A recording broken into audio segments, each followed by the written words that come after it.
Contestant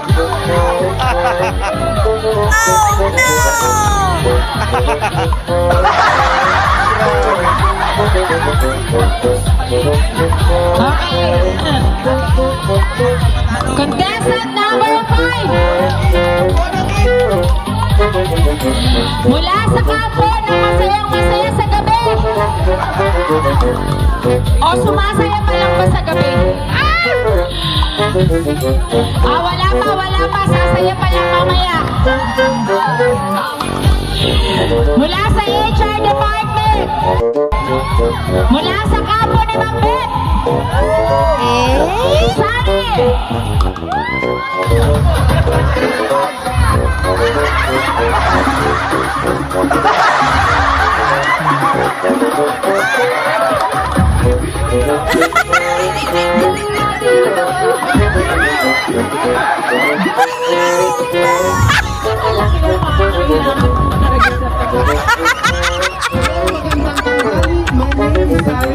So may kasabihin ako, hindi man ako kasing ganda ng nanay nyo, kasing ng ate nyo, malay nyo, isa ako sa mga